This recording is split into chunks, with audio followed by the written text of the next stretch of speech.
குழப்பத்தின் காலம். கண்ணியத்துக்குரியவர்களே, ஈமானை உச்சத்திலே வைத்திருக்க வேண்டிய காலம். ஒரு நிமிடம் மறந்தாலும் ஷைத்தான் நம்முடைய ஈமானை நரகத்திலே சேர்க்கக்கூடிய அமலாக மாற்றி விடுவார். அவ்வளவு சோதனையின் காலத்திலே நாம் வாழ்கின்றோம். இப்போது இருக்கக்கூடிய மிகப்பெரிய சோதனை முஸ்லிம் சமூகத்தின் ஒட்டுமொத்த சோதனை, முஸ்லிம் சமூகத்துடைய ஒட்டுமொத்த குழப்பம் முஸ்லிம் சமூகத்தை ஆட்டி படைத்துக் கொண்டிருக்கிறது. என்ன சோதனை?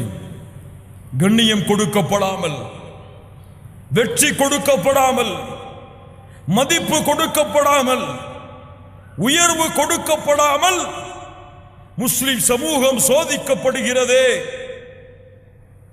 எங்கு பார்த்தாலும் பிரச்சனைகள், எங்கு பார்த்தாலும் கிளர்ச்சிகள், எங்கு பார்த்தாலும் முஸ்லிம்களுடைய இரத்தங்கள் ஓட்டப்படுகிறது, எங்கு பார்த்தாலும் முஸ்லிம்களுடைய உரிமைகள் மறைக்கப்படுகிறது. சோதனையுடைய காலத்திலே ஒரு முஸ்லிம் என்று வாழ்ந்தால் அவன் அதிகம் அதிகம் சோதிக்கப்படுகிறான் இந்த பூமியிலே. இல்லையா? குர்ஆன் சுன்னாவோடு வாழ்ந்தால் அவனுடைய சோதனைகள் உச்சத்திலே அவனை கொண்டு செல்கிறது. ஏன் முஸ்லிம் சமூகத்திற்கு இப்படி ஒரு குழப்பம்? இந்த சமூகம் முன்னால் இப்படி இருந்ததா? இல்லை. இந்த சமூகம் முன்னால் இப்படி வாழ்ந்ததா? இல்லை.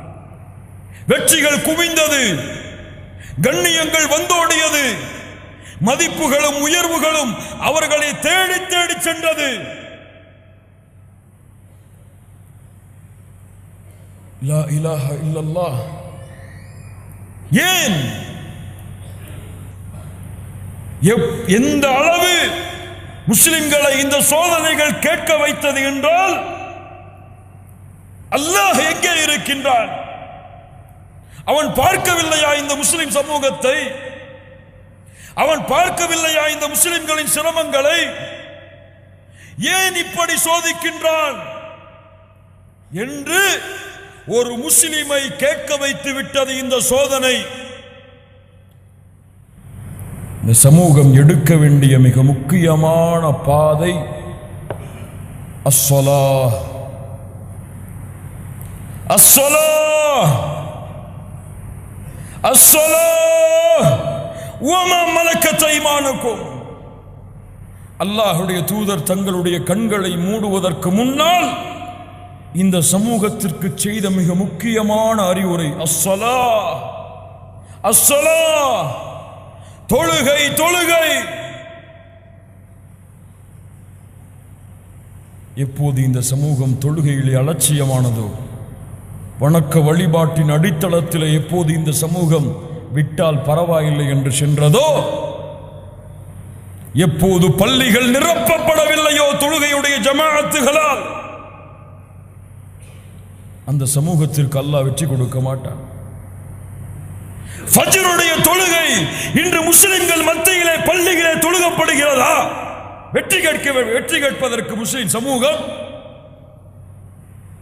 அல்லாஹ்வுடைய பாதுகாப்பை பெறுவதற்கு முஸ்லிம் சமூகம், ஈமானை பேசக்கூடிய, லா இலாஹ இல்லல்லாஹ்வை பேசக்கூடிய சமூகம் பள்ளிக்கு வந்து ஜமாஅத்துடைய ஃபஜ்ருடைய தொழுகையை நிறைவேற்றுகிறதா? சித்து பாருங்க. ஜுமாவிற்கு கடலான கூட்டம், ஃபஜ்ர் தொழுகைக்கு ஒரு சஃப், ரெண்டு சஃப். ஏன்? ஃபஜ்ர் தொழுதால் வெற்றியா? ஃபஜ்ர் தொழுதால் பாதுகாப்பா? அல்லாஹ்வுடைய தூதர் முஹம்மது ரசூலுல்லாஹ் ஸல்லல்லாஹு அலைஹி வஸல்லம் சொன்னார்கள், யார் ஒருவன் ஃபஜ்ருடைய தொழுகையை ஜமாஅத்தோடு தொழுகிறானோ அன்றைய தினத்துடைய பாதுகாப்பை அல்லாஹ் எடுத்துக் கொள்கிறான். ஹதீஸா இல்லையா? ஹதீஸா இல்லையா?